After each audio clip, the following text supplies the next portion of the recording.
Yes, അപ്പൊ നമുക്ക് ആദ്യം തന്നെ ഒരു ഗസ്റ്റിലേക്ക് അങ്ങോട്ട് പോകാം. നമ്മുടെ ഒരു പ്രധാനപ്പെട്ട അതിഥി ഉണ്ടല്ലേ. യെസ്, നാടക സിനിമ നടൻ സന്തോഷ് കിഴാറ്റൂരാണ് ഇന്ന് നമുക്ക് അതിഥിയായി എത്തിയിരിക്കുന്നത്. അദ്ദേഹത്തെ സ്വാഗതം ചെയ്യാം. സന്തോഷേട്ടാ, സ്വാഗതം.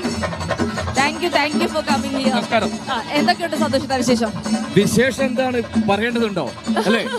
കൗമാരകലയുടെ ഏറ്റവും വലിയ ഉത്സവം നടക്കുകയാണ് ഈ തലസ്ഥാന നഗരി. അത് കാണാൻ വേണ്ടി വന്നാളാ. അപ്പൊ എനിക്ക് ഉറപ്പാ സന്തോഷേട്ടൻ നാടക മത്സരമായിരിക്കും കണ്ടിട്ടുണ്ടാവുക എന്നുള്ളതിൽ ഒരു സംശയമില്ല.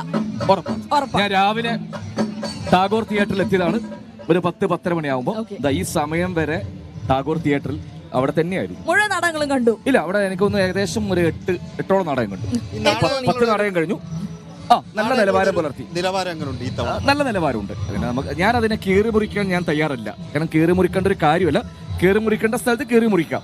കാരണം തീർച്ചയായിട്ടും. പക്ഷേ ഈ കുട്ടികൾ, ഞാൻ ഏറ്റവും എല്ലാ കലകളെയും ബഹുമാനിക്കുകയും ഇഷ്ടപ്പെടുകയും ചെയ്യുന്ന ഒരാളാണ്.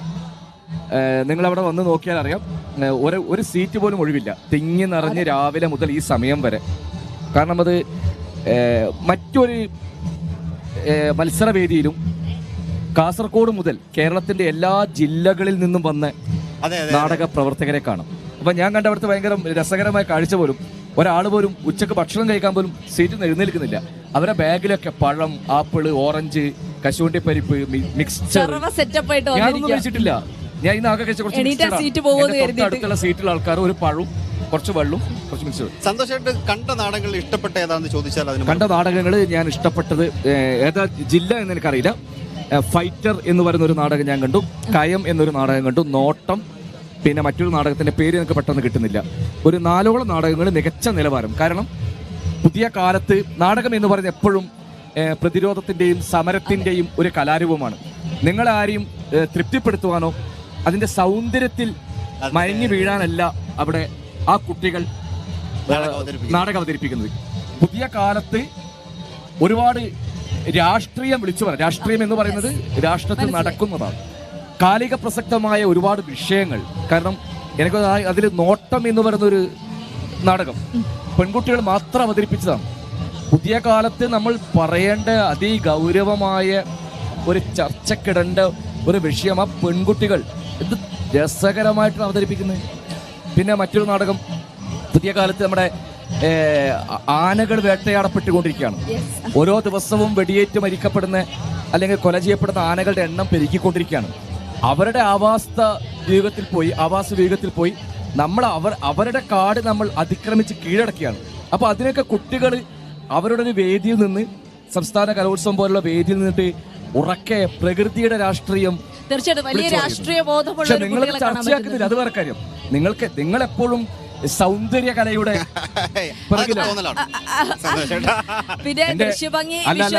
ഞാൻ 33 വർഷമായിട്ട് ഈ രംഗത്ത് വർക്ക് ചെയ്യുന്നത്. ഞാൻ പറഞ്ഞ പോലെ എനിക്ക് എല്ലാം ഇഷ്ടമാണ്. പക്ഷെ ഇപ്പോഴും ഈ കലാരൂപത്തെ അല്ല ഈ മാധ്യമത്തെ, മീഡിയകളും മാധ്യമങ്ങളൊക്കെ കൊടുക്കുന്ന പരിഗണന എന്ന് പറയുന്നത്, ഓക്കെ, നിങ്ങൾക്ക് നിങ്ങളുടെ ചാനലിൽ നിങ്ങൾക്ക് പരസ്യം, നിങ്ങൾക്ക് വിറ്റഴിക്കപ്പെടും. പക്ഷെ ആ കുട്ടികൾ അവിടെ നെഞ്ചുപൊട്ടി തൊണ്ട ഉറക്കെ രാഷ്ട്രീയം വിളിച്ചു പറയുമ്പോൾ, നിലപാടുകൾ വിളിച്ചു പറയുമ്പോൾ കേൾക്കാൻ നിങ്ങൾ പോലും തയ്യാറാകുന്നില്ല എന്നുള്ളത്. കാരണം ആ ടാഗോറിന്റെ മുന്നിൽ എത്ര ക്യാമറ ചാനലുകൾ ഉണ്ടെന്ന് ചോദിച്ചു കഴിഞ്ഞാൽ വളരെ കുറവാണ്. ഈ സമകാലിക വിഷയങ്ങളോട് ഈ പുതിയ തലമുറ നല്ല രീതിയിൽ പ്രതികരിക്കുന്നു എന്നതിന്റെ സന്ദേശം ഈ നാടകങ്ങളിലൂടെ കാണാൻ കഴിയുന്നു. തീർച്ചയായിട്ടും. കാരണം അതുകൊണ്ടാണ് അവർക്ക് അത് അവതരിപ്പിക്കാൻ സാധിക്കുന്നത്. അവർക്കത് അല്ലാതെ അവതരിപ്പിക്കാൻ സാധിക്കില്ല. അത് പിന്നെ കുട്ടികളോട്, കാരണം ഞാൻ പറഞ്ഞത് അതിന്റെ ഒരു ചർച്ച നിങ്ങൾ കുട്ടികളായിട്ട് ചെയ്യണം, എന്നോടല്ല. കാരണം ആ കുട്ടികൾ ആ സബ്ജക്റ്റിനെ എങ്ങനെയാണ് അവർ, അല്ലെങ്കിൽ വെറുതെ പാവകളെ പോലെ നിങ്ങൾ പെരുമാറുകയാണോ? ഞാൻ കുറെ കുട്ടികളുടെ നാടകം ചെയ്ത് കലോത്സവം എന്ന് പറയുമ്പോൾ എനിക്ക് ഭയങ്കര, കാരണം ഒരുപാട് 5 തവണ ഞാൻ സംവിധാനം ചെയ്ത നാടകങ്ങൾ സ്റ്റേറ്റിൽ ഫെസ്റ്റ് വാങ്ങിയിട്ടുണ്ട്, കുട്ടികളുണ്ട്. അതുകൊണ്ട് എനിക്കറിയാം അതിന്റെ പിന്നിലുള്ള വീർപ്പുമുണ്ട്. കാരണം വളരെ പരിമിതമായ സാഹചര്യത്തിൽ, സാമ്പത്തികമായിട്ടൊക്കെ അത്രേ ഉണ്ടാവുള്ളൂ. ആ പരിമിതമായ സാഹചര്യത്തിൽ നിന്നുകൊണ്ട് റിഹേഴ്സൽ ചെയ്ത് അതിന്റെ പ്രോപ്സ്, അതിന്റെ കോസ്റ്റ്യൂംസ് ഒരു സംഘകലയാണല്ലോ. അപ്പോൾ അതിവിടെ കൊണ്ടുവരുന്നു. മറ്റൊരു പോലെയല്ല. ആ സമയം ഞാൻ നേരത്തെ പറഞ്ഞ പോലെയാണ്. ആ സമയത്ത് കുട്ടികൾക്ക് തോന്നുന്ന, അതായത് ഇതിന് പ്രത്യേകിച്ച് ഒരു ചിട്ടവട്ടങ്ങളൊന്നുമില്ല. ഇന്ന താളത്തിലേ പറയാൻ പാടുള്ളൂ, ഇന്ന താളത്തിലേ നടക്കാൻ പാടുള്ളൂ, അങ്ങനെയല്ല. ഇപ്പൊ ഡയറക്ടർ എന്ന നിലയിൽ പഠിപ്പിച്ച കാര്യങ്ങളായിരിക്കില്ല ചില സമയത്ത് കുട്ടികൾ സ്റ്റേജിൽ വെച്ച് അതിഗംഭീരമായിട്ട് ഇംപ്രൂവൈസ് ചെയ്യും. സദസ്സിനെ കാണുമ്പോൾ മനസ്സിലായില്ലേ? അതുകൊണ്ടാണ് ഞാൻ നേരത്തെ പറഞ്ഞത്, ഒരിക്കലും നാടകം എന്ന് പറയുന്നത് ഓരോ നിമിഷവും നടന്നുകൊണ്ടിരിക്കുന്നത്. അത് നമ്മുടെ ജീവിതത്തിൽ, നമ്മുടെ സമൂഹത്തിൽ ഓരോ നിമിഷവും മാറി മാറി വരും അല്ലേ? ആ മാറി മാറി വരുന്ന മാറ്റങ്ങളെയാണ് എപ്പോഴും നാടകത്തിലൂടെ റിഫ്ലക്ട് ചെയ്യുക. അതുകൊണ്ട് തന്നെ തീർച്ചയായിട്ടും അത് നിങ്ങൾ, എനിക്ക് തോന്നുന്നു നിങ്ങൾ ആ കുട്ടികളെ വെച്ചിട്ട് നിങ്ങളത് ചർച്ച ചെയ്യണം. കാരണം നിങ്ങൾ പറയുന്ന വിഷയം നിങ്ങൾ ഉൾക്കൊള്ളുന്നുണ്ടോ, അത് വലിയൊരു വിഷയമാണ്.